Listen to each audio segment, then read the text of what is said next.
Hello and thank you for joining me for another mixed media tutorial video in my studio.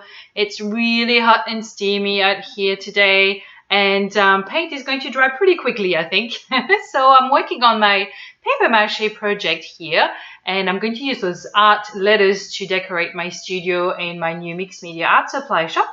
And if you haven't heard about it yet, well, it's really exciting. I have started my own shop so I can provide all my fellow Aussie mixed media artists with all their favorite art supplies and all those goodies that are a bit hard to find from the States mostly, and like deli paper and those Caramel Studio stamps and all that good stuff. So make sure you have a look at mixedmediastore.com.au. I'd be delighted if you came and had a look and let me know if I can provide you with all the supplies that you need. That will make my day.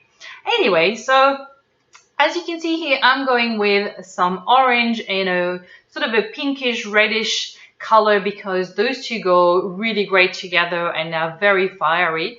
So I love that effect. And then I'm going to add a bit of bright aqua green to just make things really pop. So let's just keep going with this.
Okay, now it's time to add a little bit of interest here, and I'm using some white gesso that I have in a small tub so I can always keep it on my desk. I'm using a beautiful flowery stencil, and you may recognize it from one of the chapters in my book No Shenanigans and in the e-course as well. It's exactly the same one basically, but it's a smaller version, and I just love using it. But obviously, you know, you can find very similar designs in many different brands, and I'll put a link on the blog post to something very similar so you can find it if you love it as much as I do. So what I'm doing here is I'm putting a bit of white gesso at the bottom basically so I can block out the colors from my background and make sure that that yellow I'm adding on top and a bit of purple will sort of stand out and not blend in with the other colors underneath. So this is what it looks like. And, you know, I didn't try to make it too perfect. I just wanted a bit of texture at the same time. So that's why I'm using a sponge and I'm not being too careful.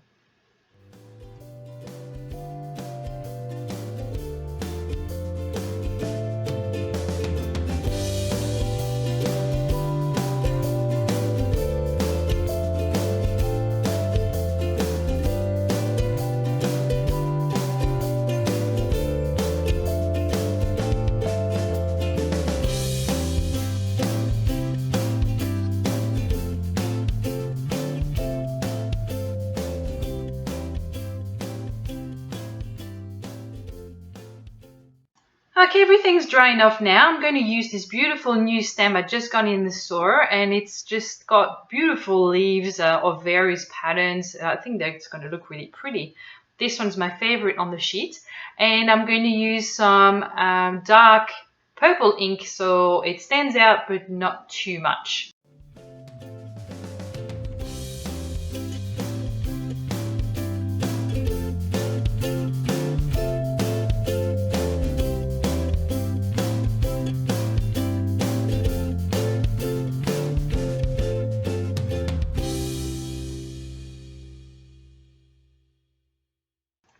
I'm now going to add a few colors on top of what I've done, and including the stamped areas and the stenciled flowers, so everything slowly comes together. So I'm starting with a little bit of a light blue, light turquoise. And I'm going to add a little bit of green next.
Now that everything is thoroughly dry, I want to add some very subtle details, mainly on the areas that are not too busy yet. So I'm adding those cool little bubbles and circles with some gold ink, just so I have a little bit of shine and texture that is still subtle at the same time.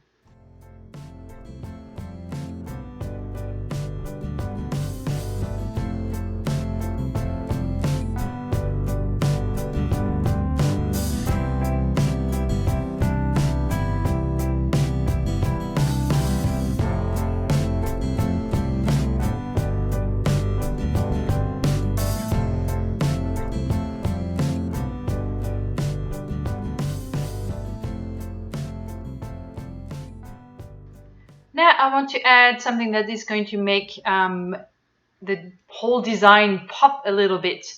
And I'm going to do this with some white gesso and my favorite stencil, which is falling apart a little bit, but it's still working, so I'll use it till the death. And as you can see, I'm adding those tiny little dots everywhere, and it's just all coming together. I'm really excited with this.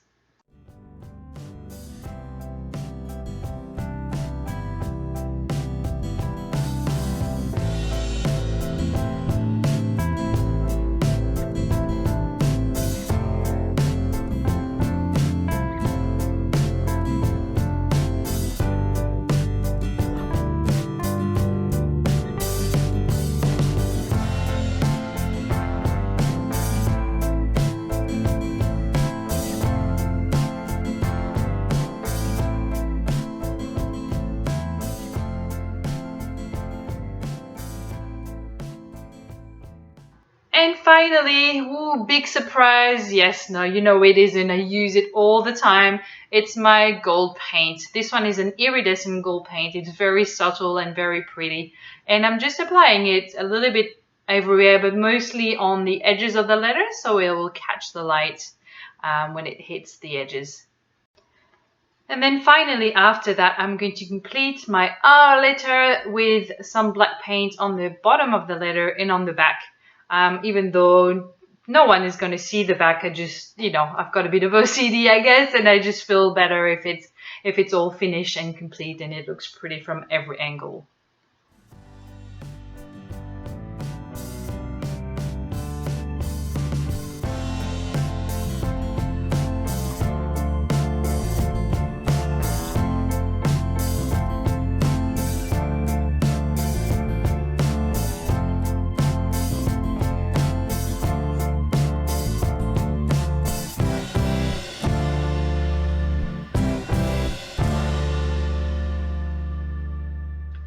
And there we have it. The letter R is complete. I've already done the letter A in another video, previous one, so make sure you check that out as well. I hope you've enjoyed what I've showed you here, and feel free to pop in to say hello on mimibondi.com. I'd love to see you there and see your comments. Thank you. See you later, guys.